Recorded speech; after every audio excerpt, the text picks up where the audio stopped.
সামনে আমি বলতে চাই, I have a plan for the people of my country, for my country.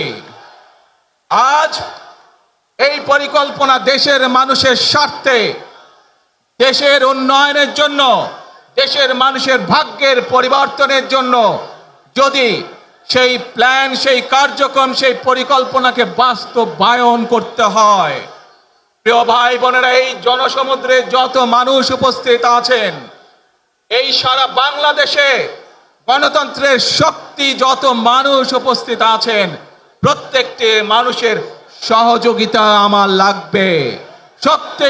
প্রত্যেকটি মানুষের সহযোগিতা আমাদের লাগবে। আপনারা যদি আমাদের পাশে থাকেন, আপনারা যদি আমাদেরকে সহযোগিতা করেন, ইনশাআল্লাহ আমরা I have a plan বাস্তবায়ন করতে সক্ষম হব।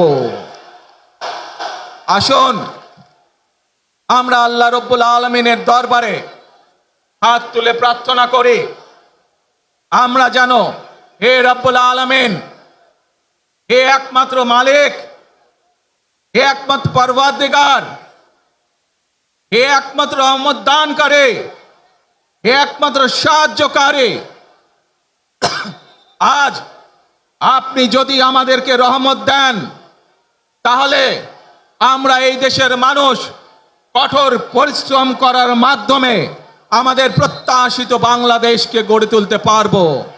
আজ যদি আল্লাহর রহমত এই দেশ এবং এই দেশের মানুষের পক্ষে থাকে, আল্লাহর সাহায্য, আল্লাহর দয়া এই দেশের মানুষের উপরে, এই দেশের উপরে থাকে, ইনশাআল্লাহ আমরা আমাদের প্রত্যাশিত বাংলাদেশ গড়ে তুলতে সক্ষম হব। প্রিয় ভাই বোনেরা, আজ আসুন আমরা সকলে মিলে প্রতিজ্ঞা করি, আমরা সকলে মিলে প্রতিজ্ঞা করি যে ইনশাআল্লাহ আগামী দিনে দেশ পরিচালনার দায়িত্বে যারা আসবে, আমরা সকলে নবী করিম সাল্লাল্লাহু আলাইহি সাল্লামের যে ন্যায়পরায়ণতা, সেই ন্যায়পরায়ণতার আলোকে আমরা দেশ পরিচালনার সর্বোচ্চ চেষ্টা করব। প্রিয় ভাই বোনেরা, আজ আপনারা জানেন এখান থেকে আমি আমার মা দেশনেত্রী খালেদা জিয়ার কাছে যাব। একটি মানুষ, যে মানুষটি এই দেশের মাটি, এই দেশের মানুষকে নিজের জীবনের থেকেও বেশি ভালোবেসেছেন, তার সাথে কি হয়েছে আপনারা প্রত্যেকটি মানুষ সে সম্পর্কে অবগত আছেন।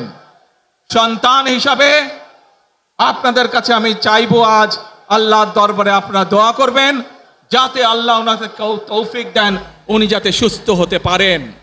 প্রিয় ভাই বোনরা, সন্তান হিসাবে আমার মন আমার মায়ের বিছানার পাশে পড়ে আছে সেই হাসপাতালের ঘরে, কিন্তু সেই মানুষটি যাদের জন্য জীবনকে উৎসর্গ করেছে, অর্থাৎ আপনারা এই মানুষগুলোকে, যাদের জন্য দেশনেত্রী খালেদা জিয়া জীবন উৎসর্গ করেছেন নিজের জীবন, সেই মানুষগুলোকে আমি কোনোভাবেই ফেলে যেতে পারি না। এবং সেজন্যই আজ হাসপাতালে যাবার আগে আপনাদের প্রতি সহ টেলিভিশনগুলোর মাধ্যমে যারা সমগ্র বাংলাদেশে আমাকে দেখছেন, আপনাদের সকলের কাছে কৃতজ্ঞতা প্রকাশ করার জন্য আজ আমি এখানে দাঁড়িয়েছি আপনাদের সামনে।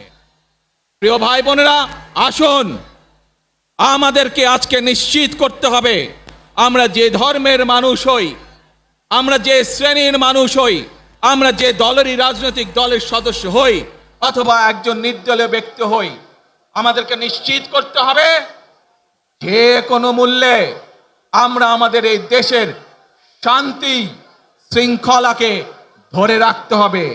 যে কোনো মূল্যে যে কোনো বিশৃঙ্খলাকে পরিত্যাগ করতে হবে। যে কোনো মূল্যে আমাদেরকে নিশ্চিত করতে হবে যাতে মানুষ নিরাপদ থাকতে পারে।